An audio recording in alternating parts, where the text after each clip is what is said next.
My name is Claire Henderson, and 3 days after burying my father, I learned that grief has layers deeper than the grave.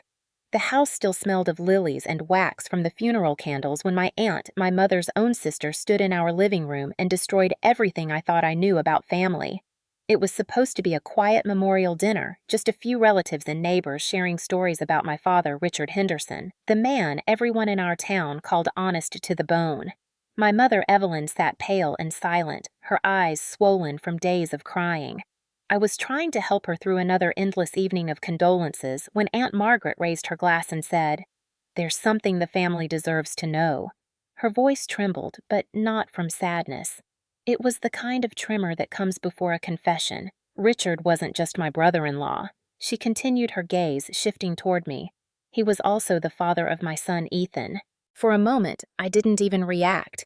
I heard words, but my mind refused to translate them. Then my mother's glass slipped from her hand and shattered against the floor, and the sound cut through me like lightning. "What did you say?" I whispered, my throat dry, every heartbeat pounding in my ears. Margaret reached into her purse, pulled out a folded white envelope, and placed it on the table between us. "If you don't believe me," she said softly, "here's the proof." I stared down at the paper like it might explode. DNA results. My father's name typed neatly beside Ethan's. My mother covered her face and began to shake, a low sob breaking from her chest. The room fell silent, except for the rain tapping against the window and the sharp crack of my heart splitting open. I remember thinking, even as my legs gave out beneath me, that my father's coffin hadn't even settled into the ground yet. And still, he wasn't done breaking us. As I looked up at my aunt's tear-streaked face, something inside me hardened. I didn't know if she was lying or telling the truth, but I knew this, my father's funeral, wasn't the end of our tragedy. It was only the beginning. The morning after that confession, the house was quieter than death itself. My mother hadn't left her room. The blinds were drawn, the phone unplugged. I sat in the kitchen staring at the coffee machine, watching it drip like seconds on a clock that had lost its purpose. My father, Richard Henderson, 60 years old, had been gone for barely a week. To everyone in St. Paul, he was the picture of integrity, a property attorney who fought for widows, donated to veterans, and never missed Sunday service. To me, he was a steady voice in every storm, the man who once said, "Truth will always find its way to daylight." I used to believe that, until last night. My mother, Evelyn, 58, had spent her life beside him, raising me while teaching literature at the local high school. She was the kind of woman who believed words could fix anything. But there weren't enough words to fix this. Aunt Margaret, her younger sister by 9 years, had always been around. She was charming, impulsive, the type who borrowed things and forgot to return them, whether it was jewelry time or attention. I never saw her as a threat, not to us, not to him. But now every memory felt poisoned. The Christmas dinners where she stayed too long, the soft laugh my father used when she teased him, the way my mother's smile tightened whenever they were in the same room. I didn't know what to believe. Part of me wanted to storm over to Margaret's house and rip apart every lie she'd ever told. Another part of me just wanted to close my eyes and pretend I'd never heard her say those words. I thought of Ethan, her 25-year-old son, the boy I'd grown up calling my cousin. He looked so much like her. How could he also be my father's child? I pressed my palms against my temples as if I could squeeze the question out of my skull. But the image of that envelope haunted me. The black ink, the neat signatures, the word match circled in red. I picked up my phone and almost called Aunt Margaret. Almost. Then I thought of my mother upstairs, lying in the same bed where she had shared a lifetime with the man who might have betrayed her with her own sister. I couldn't make her relive it again. So instead, I made a quiet promise to myself. If the truth was buried, I would dig it out, whether it cleared my father's name or destroyed it forever. Before the scandal tore everything apart, our family had been the kind people in town pointed to when they talked about stability. My father, Richard, was a respected lawyer who believed in handshakes and honor. My mother, Evelyn, taught English literature at the high school, reciting poetry at dinner when the days were long and heavy. And me, I was their only child, the quiet observer, the daughter who believed that decency could hold a family together. Then there was Aunt Margaret. She was the opposite of my mother, in every way vivacious where my mother was calm, spontaneous where she was steady. People said she had the kind of smile that could make men forget their vows, and maybe they were right. She was younger by 9 years, always chasing excitement and escaping consequences. Growing up, I didn't see her as dangerous. She was the fun aunt who sneaked me ice cream after bedtime and taught me to dance barefoot in the kitchen. But even then, I sensed an invisible current running beneath her laughter whenever she looked at my father. At family gatherings, she would brush a bit of lint off his shoulder or laugh too hard at his jokes. My mother's eyes would narrow, then she'd excuse herself to check on the roast. It wasn't obvious enough to accuse, but it was there a subtle war that no one dared name. I remember one summer when I was 18. The air felt heavy, sticky, like the world was holding its breath. I came home from work to hear shouting from the kitchen. My mother's voice, sharp-wounded, cut through the walls. "You crossed the line, Margaret. Don't ever come near my family again." Margaret's reply was low, trembling with fury. "You think you own him? You don't understand anything, Evelyn. You never did." I froze in the hallway, my hand pressed against the wallpaper. When the door slammed and Margaret's car screeched out of the driveway, I ran in to find my mother sitting at the table, tears streaking her face. She said it was a misunderstanding. We never spoke of it again. But after that day, Aunt Margaret stopped coming around for nearly a year. When she returned, she had a newborn Ethan. She said she'd met someone while traveling, but no one ever met the father. My parents didn't question it publicly. In private, I heard the whispers. My father's sudden silence at family dinners, my mother's way of retreating to the porch whenever Margaret arrived. Still, we carried on. Holidays, birthdays, polite smiles. Ethan grew up calling my father Uncle Richard, the same man who quietly paid for his school supplies and sent gifts each Christmas. My mother tolerated it for my sake or maybe for appearances. As for me, I looked up to them all blindly. When I was old enough to move out, I thought the family's distance was simply how adults managed their old wounds. I had no idea those wounds were still bleeding beneath the surface. The truth, I would later learn, had been waiting all along, simmering quietly under the veneer of good manners and Sunday grace, until the day my father's heart gave out and took his secrets to the grave. The day of my father's memorial was gray and wet, the kind of weather that made grief heavier. Rain tapped against the stained glass windows of our family home, casting colors over the mourners as they spoke about Richard Henderson, the man, the mentor, the moral compass of St. Paul. I stood beside my mother, her hand trembling in mine.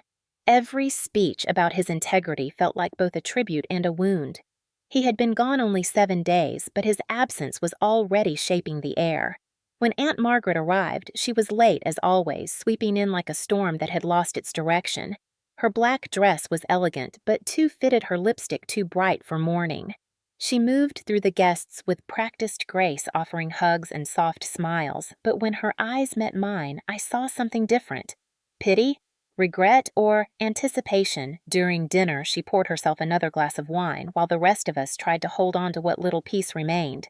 My mother excused herself to check on the food, and that's when Margaret stood up, tapping her glass with a fork. "I can't keep this secret anymore," she said. Her voice quivered just enough to sound sincere. "For years, I've carried the weight of something that should have been known. Richard wasn't just my brother-in-law. He was also the father of my son Ethan." The words didn't land, they detonated. The room froze. Someone dropped a fork. My father's old business partner choked on his drink. My mother reappeared in the doorway, pale as chalk.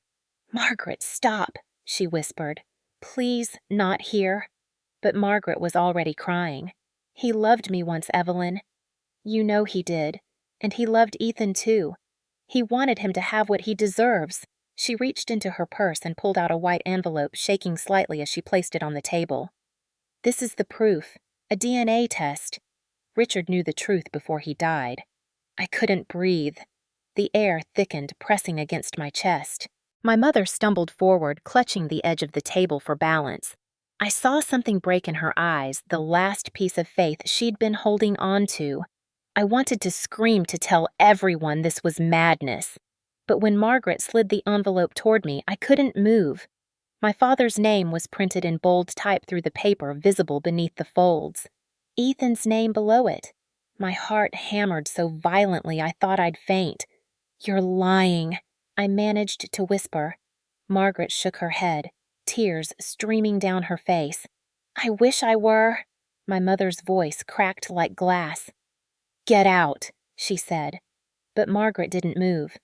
I'm sorry, Evie. I tried to tell you years ago. She reached out, but my mother flinched away. The room filled with murmurs, the kind of restless sound that happens when people witness something they shouldn't. I picked up the envelope, my hands trembling, my pulse deafening in my ears. I wanted to tear it apart, to burn it, to erase it, but I didn't. I tucked it under my arm, turned to my mother, and said quietly, "We'll find out the truth." Then I looked at Margaret, my aunt, my father's supposed lover, and saw something that chilled me more than her confession. She didn't look afraid. She looked relieved. The next morning, the house smelled of rain-soaked wood and silence. My mother hadn't spoken a single word since the memorial.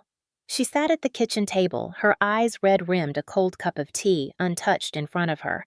I stood in the doorway, watching the woman who had once been the calm center of every storm now drift like a ghost through her own life.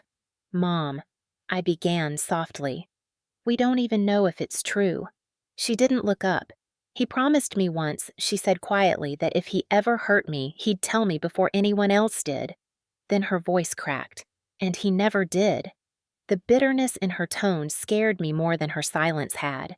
Upstairs, I locked myself in my father's study, the room that still smelled faintly of cedar and his cologne, and laid the envelope on his desk. I stared at it for a long time.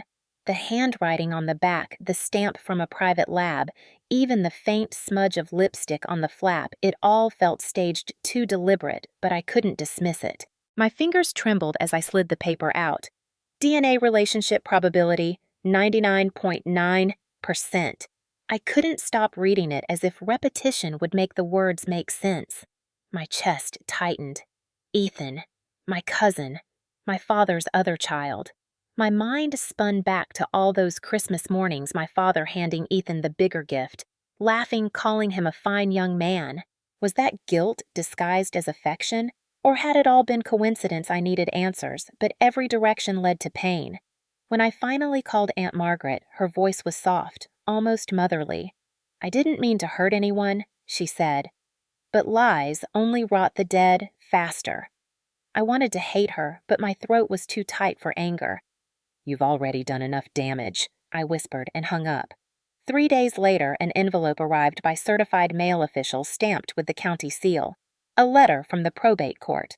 Aunt Margaret had filed a petition to reopen my father's estate, claiming that Ethan, as a biological child, was legally entitled to half of everything my father owned.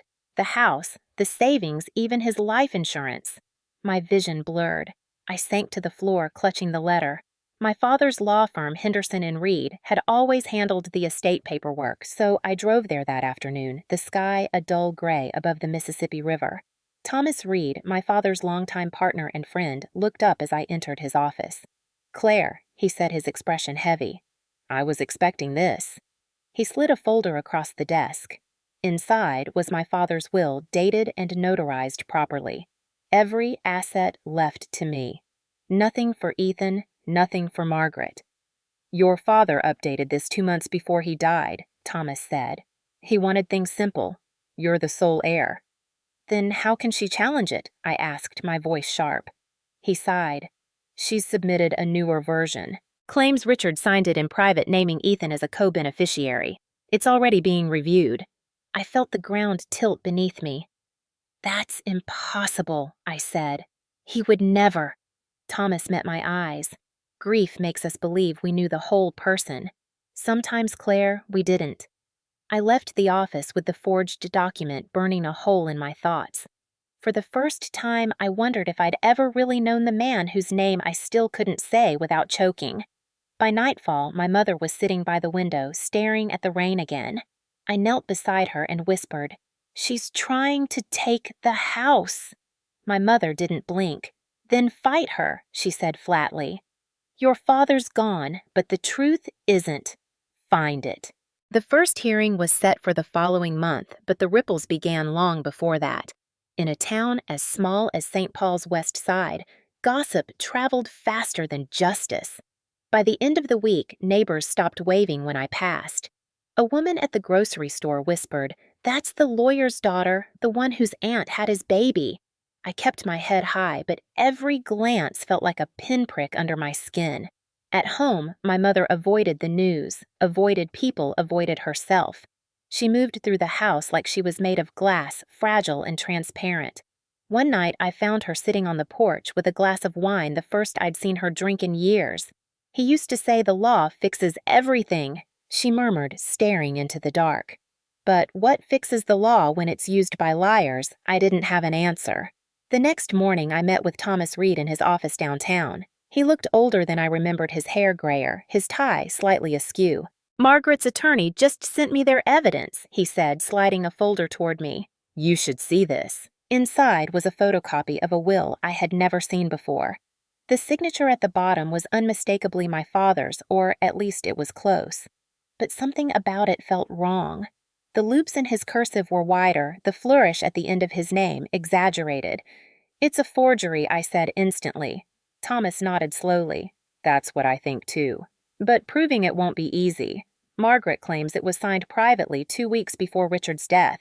She's listed 2 witnesses, a notary and a nurse from her old clinic." He leaned back. "They'll testify that they saw him sign it." "That's impossible," I said. "He was in the hospital with chest pains around that time." "I have the records." "Then get them," Thomas said. "We'll need every piece of evidence." I spent the next week sifting through my father's files, tracing every appointment, every note. He'd written everything down, every call, every meeting, but there was no mention of Margaret in those last months. Not once. The night before the hearing, I drove past Margaret's house. The lights were on, laughter echoing faintly from the windows. Through the curtain, I saw Ethan sitting at the kitchen table, his head low, his hands clasped together. He looked nothing like the smug accomplice I had imagined, more like someone trapped. For a moment, our eyes met through the glass, and something in his expression cracked. He looked ashamed. I drove away before he could come outside.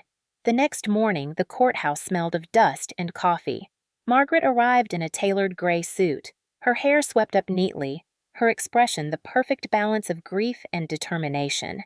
"Claire," she said softly, as if we were at a family reunion, "this isn't personal. It's just what Richard wanted." I almost laughed. "You forged a document, Margaret. That's not what he wanted." Her eyes hardened. "You don't know everything your father did?" Thomas placed a hand on my shoulder before I could respond. "Save it for the judge," he whispered. When the session began, Margaret's lawyer presented the new will as if unveiling a masterpiece. "This document," he said, "represents Mr. Henderson's final wishes to provide for his son, Ethan Pierce, born out of a regrettable but genuine relationship." The judge listened, expression neutral. Then it was Thomas's turn. He stood slowly, buttoning his jacket. "Your Honor, the document before you is a lie, a calculated piece of fraud meant to exploit a grieving family. We will prove not only that the signature is forged, but that the supposed witnesses were paid to corroborate it." He glanced at me, then back at the bench. "The truth doesn't need theatrics, only time."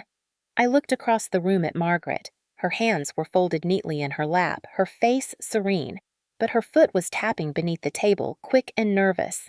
When the judge adjourned for the day, Thomas turned to me. "We have 2 weeks to prepare. We'll need a forensic handwriting expert and someone to investigate that lab she used for the DNA test." I nodded. For the first time since the funeral, I felt something stronger than grief. It was anger, not the kind that burns fast, but the kind that sharpens like glass over time. If she wanted a war built on lies, I'd fight her with truth. For the next 2 weeks, my life became a series of paper trails and sleepless nights. Every day after work, I drove to my father's old office or sifted through boxes of his records in the attic, the smell of dust and cedar mixing with the weight of betrayal. Thomas connected me with a private investigator named Jenna Cole, a sharp, soft-spoken woman in her mid-40s with eyes that missed nothing. When she arrived at my house, she placed a small recorder on the table and said simply, "Tell me everything you remember about Margaret. Every detail, even the ones that don't seem important." For hours, I talked about childhood dinners, whispered arguments the day Ethan was born. Jenna listened without interrupting, occasionally jotting notes. When I finished, she leaned back and said, "People commit fraud for 2 reasons, survival or greed. Which one do you think drives her? I hesitated. Both. She smiled faintly. Then we start with survival. People drowning in debt always leave ripples. 3 days later, she called me back. Found something. Her tone was calm, but I could hear excitement behind it. Margaret's been in deep financial trouble for years. Over $80,000 in unpaid credit cards plus a foreclosure notice on her house. She took out a second mortgage last fall and hasn't made a payment since January. And get this, she recently wired $5,000 to an unregistered business account in Wisconsin. The name, Signature Consulting. I felt my pulse quicken, as in handwriting signatures. Exactly, Jenna said. They specialize in document replication. I'm getting a court order to pull their client list. For the first time in weeks, hope flickered through the fog. I called Thomas to update him, and his usually calm voice sharpened. If we can prove she commissioned that company, the forged will falls apart instantly. But hope is a dangerous thing when you've been living on anger. That Friday, the DNA retest results came in from an independent lab, the one I'd insisted on myself. When Thomas handed me the envelope, my hands shook. He watched me carefully. You sure you want to open it here? Yes. The words blurred as I read them, then came into focus. Paternity probability, 99.9%. I felt my knees weaken.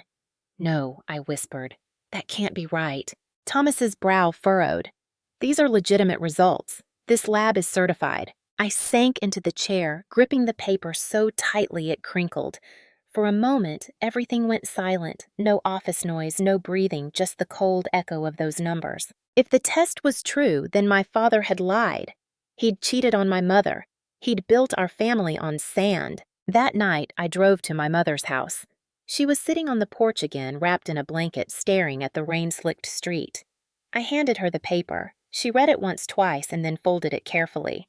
Her voice was soft, defeated. I always knew there was something between them. I just never wanted proof. Mom, it doesn't make sense, I said, desperate. He wasn't that man. Everyone is capable of weakness, Claire, even your father. The words stung worse than any accusation. I didn't sleep that night.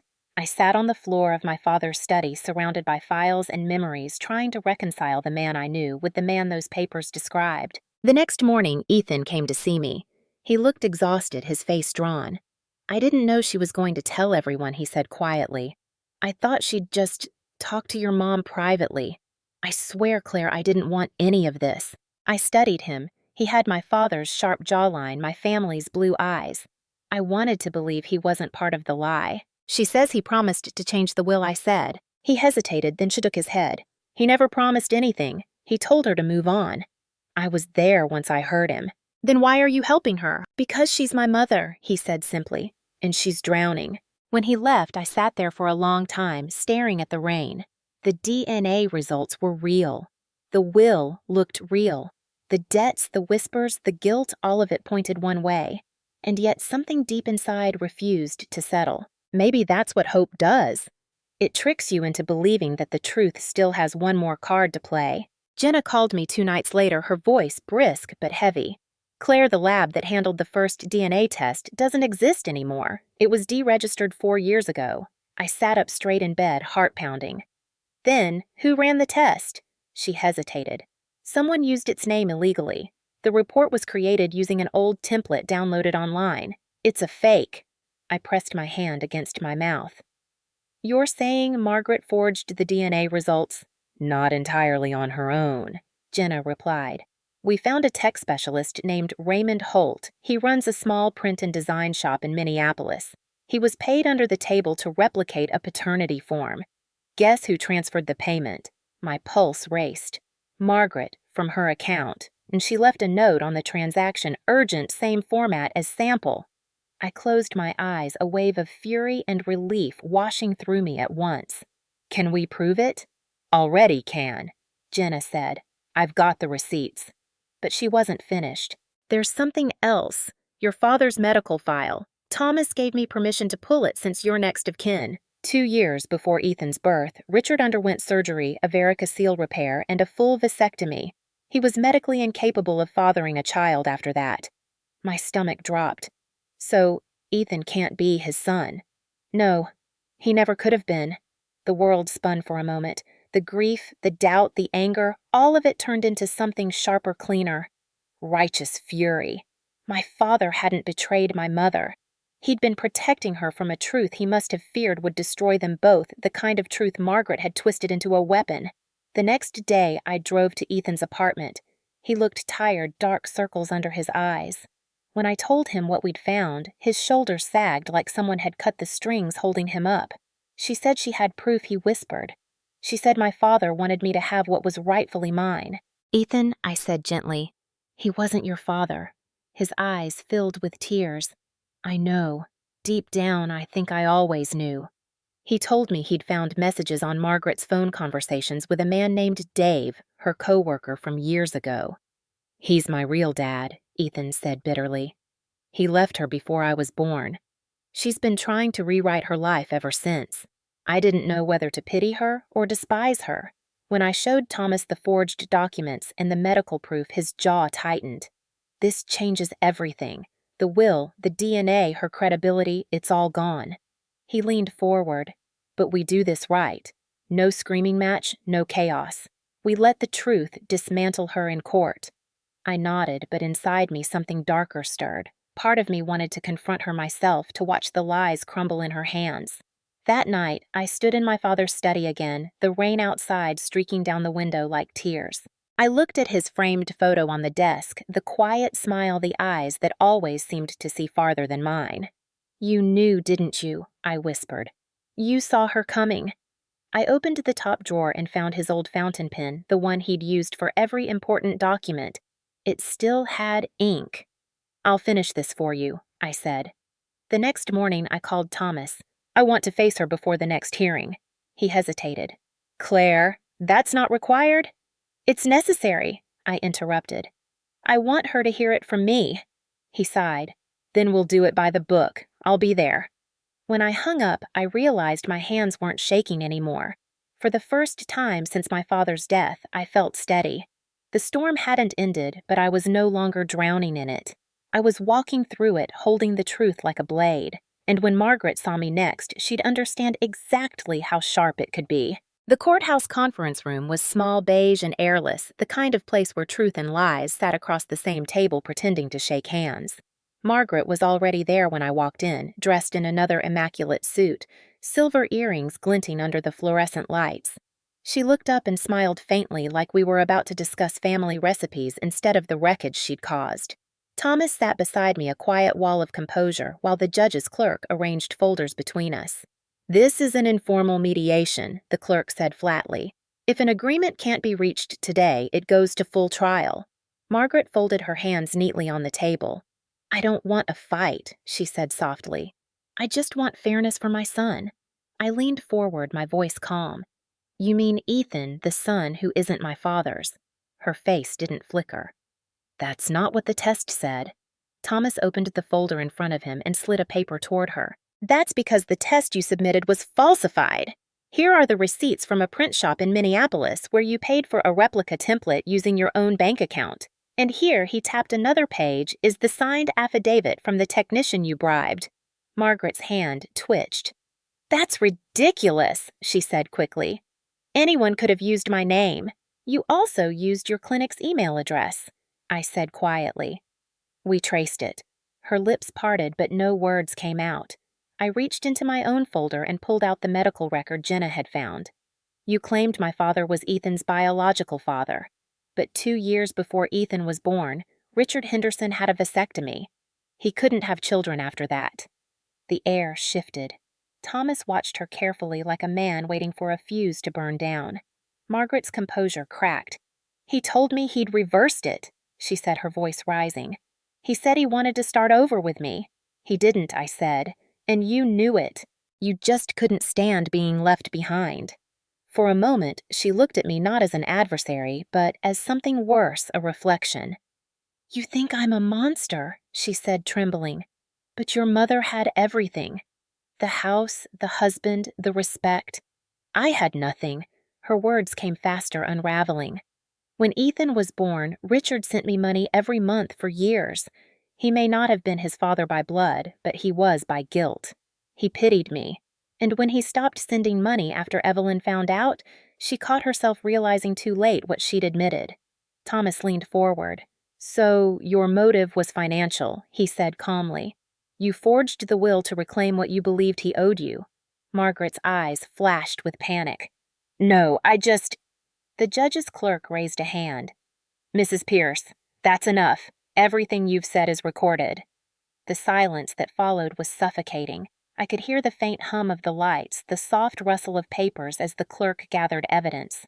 Margaret slumped back in her chair, her shoulders sagging as though the lie had finally run out of breath. Thomas stood and began collecting our files. That's all we needed, he said. We'll move to dismiss her claim. I didn't move. I kept my eyes on her. You didn't just lie to us, I said quietly. You used my father's death to rewrite your own life, and you dragged your son into it. Her eyes welled up, but I saw no regret there, only exhaustion. I never meant to hurt him, she whispered. Or you. You just wanted to win, I said, even if it meant burning everything down. As we left the room, Ethan was waiting outside the door. He didn't look at his mother when she walked past. She reached out to touch his arm, but he stepped back. Mom, he said softly, you have to stop. It was the kind of voice people use when they've stopped believing there's anything left to save. She froze, then dropped her hand. When she turned away, I saw how much older she suddenly looked, like a woman who had finally met the ghost she'd been chasing. Outside the courthouse steps glistened with rain. Thomas clasped my shoulder. You did well in there, he said. No yelling, no theatrics, just truth. I looked up at the gray sky and exhaled slowly. Truth doesn't need to shout, I said. It just waits for lies to get tired. 2 weeks later, the courtroom felt colder than it should have been for late spring. The air conditioning hummed above us, steady and relentless, while the people who once whispered about my family now sat in stiff rows, pretending they weren't waiting for the next scandal. Margaret sat beside her attorney, wearing black again, as if grief could be recycled for credibility. Her hands clutched a tissue she hadn't used, and her eyes darted toward me every few seconds, searching for something, mercy maybe, or a weakness. Ethan was in the back row, his jaw tight, his gaze fixed on the floor. The judge, a stoic woman in her 60s named Harper, adjusted her glasses and began. We're here to determine the validity of a contested will and the alleged fraudulent actions surrounding it. Her tone was clinical, detached, the voice of a person who'd seen too many families tear themselves apart over the dead. Thomas rose first, every word deliberate. Your Honor, the late Richard Henderson was a man of the law. He understood the importance of documentation, procedure, and proof. The will submitted by Mrs. Pierce, he gestured toward Margaret, is not only fraudulent, but a calculated attempt to seize assets through deception. He moved methodically through the evidence, the fake DNA test, the payments to the print shop, the vasectomy records. Each document landed like a hammer. When he finished, the room was silent except for the soft scratch of the judge's pen. Then it was Margaret's lawyer's turn. Your Honor. He began carefully. My client admits to mistakes in judgment, but maintains that she believed at the time her son had a rightful claim. The payments in question were made under emotional distress. Objection. Thomas cut in, his voice sharp. Emotional distress doesn't produce forged medical records or falsified signatures. The judge nodded. Sustained. The defense wilted. Margaret sat motionless, her lips pressed together. When the judge asked if she had anything to say, she stood slowly, trembling but defiant. I did what I thought was fair, she said, her voice breaking. Richard and we had history. He cared for me once. I thought he wanted Ethan to have a place in his family. Maybe I went too far, but I wasn't lying about how I felt. The judge regarded her for a long moment before replying. Your feelings don't absolve your actions. The verdict came down swiftly. The contested will is declared invalid. The original will stands. All assets of the estate are rightfully transferred to Ms. Claire Henderson. A pause then.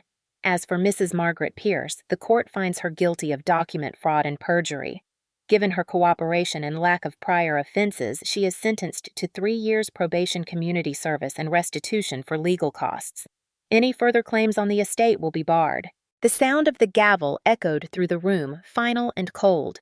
Margaret's shoulders collapsed inward as if the verdict had physically struck her. Her lawyer leaned in to whisper something, but she wasn't listening. She turned toward me, eyes shining with tears that came too late. "I never meant to destroy you," she said softly. "Just to be seen." I didn't answer. There was nothing left to say. As I stood to leave, Ethan rose from the back row and crossed the aisle toward me. For a moment, the entire room seemed to hold its breath. "I'm sorry," he said quietly. His voice cracked, and I realized he meant it. For her, for all of it. I placed a hand on his shoulder. "You don't have to apologize for her choices," I said.